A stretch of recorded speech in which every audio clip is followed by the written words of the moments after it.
अब कल वापस फिर पेपर लीक हो गया है, जो कि बीज निगम का पेपर था। इससे पहले भी पेपर लीक हुए हैं और यहाँ तक कि इनके समय में तो कॉलेज तक के पेपर लीक हो रहे हैं। ये हालत इन लोगों की बन चुकी है। तो मैं ये कहना चाहूँगा, गलत बयानबाजी न करके एक्चुअल में आप क्या करना चाहते हैं वो चीज़ सामने रखी। हमने कहा था ये देशव्यापी मुद्दा है। राजस्थान के अंदर जो कानून बना था वो पूरे देश में, और यहाँ तक कि भारत सरकार से भी मजबूत कानून राजस्थान सरकार ने बनाया था।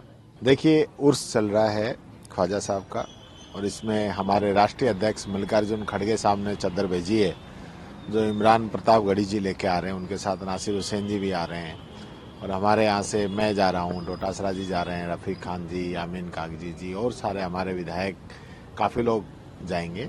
और चद्दर चढ़ाकर पूरे देश प्रदेश में, दुनिया के अंदर अमन चैन रहे, इसकी दुआ करेंगे। और खुशियों के जो है फूल वहाँ पे हम चढ़ाएंगे। ये एक ऐसा धार्मिक स्थल है जहाँ मुस्लिम भाई नहीं अपितु अन्य सभी धर्मों के, हिंदू धर्म के भी लोग लाखों की संख्या में आते हैं और जियारत करते हैं।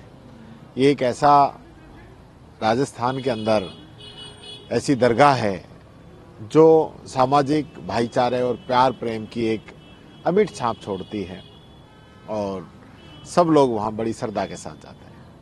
यही हमारी है।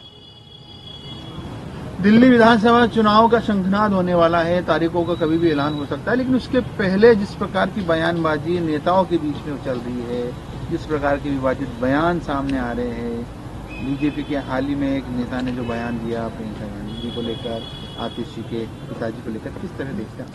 देखिए, ये एक बहुत ही, मैं समझता हूँ, ओछी राजनीति, घटिया मानसिकता, ये इस प्रकार की जो चीजें हैं ये सही नहीं है।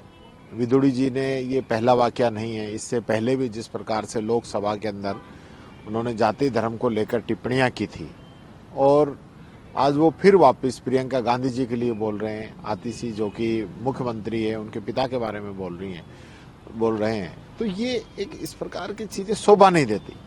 हमें इश्यूज पे बात करनी चाहिए, मुद्दों पे बात करनी चाहिए। हमें जो आज देश किस दिशा में जा रहा है, दिल्ली किस दिशा में जा रही है, आज दिल्ली में किस प्रकार से पोल्यूशन बढ़ रहा है, क्राइम बढ़ रहा है, जो चीजें हैं उन पे बात करनी चाहिए ना, डेवलपमेंट की हम बात करें। और ये इस प्रकार की जो चीजें हैं, मैं समझता हूँ इसकी तो मैं घोर निंदा करता हूँ, और जनता को ऐसे लोगों को ठुकराना चाहिए, ऐसे लोगों को तवज्जो नहीं देनी चाहिए। चाहे कोई भी हो, किसी भी पार्टी का हो, कोई भी व्यक्ति हो, अगर इस प्रकार की बात करती है, और इससे पार्टियों को भी इसमें अपने राय जो है स्पष्ट कहनी चाहिए, पार्टियों की स्टैंड लेना चाहिए, ऐसे लोगों पे कार्रवाई करनी चाहिए।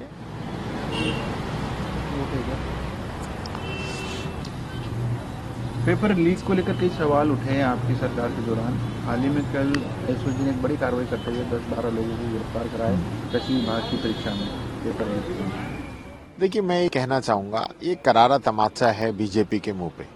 हमने पहले भी कहा था, पेपर लीक जो है कांग्रेस शासित जो प्रदेश था राजस्थान का, ये एक मुद्दा नहीं था, अपितु जहाँ बीजेपी की सरकारें थी, चाहे वो हरियाणा हो, मध्य प्रदेश हो, उत्तर प्रदेश हो, गुजरात हो, और यहाँ तक कि चाहे भारत सरकार के हो, रेलवे के हो, फौज के हो, या न्यायिक संस्थाओं के हों, इन सब के पेपर लीक हो रहे थे। लेकिन भारतीय जनता पार्टी ने इस प्रकार का मुद्दा बनाया कि जैसे राजस्थान के अंदर ही पेपर लीक हो रहे हैं, और लोगों के अंदर गलत बयानबाजी की, आरपीएससी तक को भंग करने की बात कही।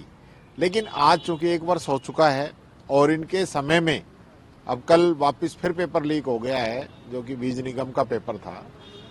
इससे पहले भी पेपर लीक हुए हैं, और यहाँ तक कि इनके समय में तो कॉलेज तक के पेपर लीक हो रहे हैं। ये हालत इन लोगों की बन चुकी है। तो मैं ये कहना चाहूँगा, गलत बयानबाजी न करके एक्चुअल में आप क्या करना चाहते हैं वो चीज़ सामने रखी। हमने कहा था ये देशव्यापी मुद्दा है।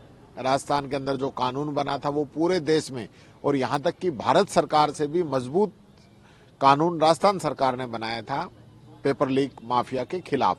इसमें सब लोगों को एकजुट होकर काम करने की जरूरत है। आज जो इन लोगों ने कहा था आरपीएससी को भंग करने का, तो क्या ये उसको भंग करेंगे नहीं करेंगे ये बताएं। और पेपर लीक इनके समय में भी हो गए, तो मैं समझता हूं कि इन लोगों को माफी मांगनी चाहिए आके कि हमने कांग्रेस पे झूठे आरोप लगाए थे, गलत बयानबाजी की थी, और ये सामने आए। आज एसआई भर्ती परीक्षा की जिस प्रकार से बात कर रहे हैं, एक तरफ आप कार्रवाई कर रहे हो, दूसरी तरफ वही लोग कोर्ट से राहत पाकर ज्वाइन कर रहे हैं, उनको ट्रेनिंग चल रही है। अब समझ में नहीं आ रहा, आप कभी कहते हैं हम निरस्त करेंगे, कभी कहते हैं जारी रखेंगे, कभी कहते हैं कोर्ट में चल रही है, कभी कोर्ट आपको डांटता है। तो ये स्थिति सरकार की बनी हुई है। तो इस पे इन लोगों को मैं कहना चाहूंगा, अपना स्टैंड जो है क्लियर करना चाहिए, राजस्थान की जनता के सामने आए और माफी मांगे।